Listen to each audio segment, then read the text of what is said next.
జవాను ఎంతో రైతన్న అంతే దేశానికే తాను ఆకలి తీర్చే మన రైతురా రాజు ఎప్పుడు తాడో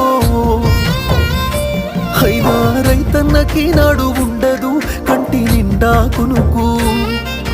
రైతన్నకే పూట దొరకదు కడుపు నిండా మితుకు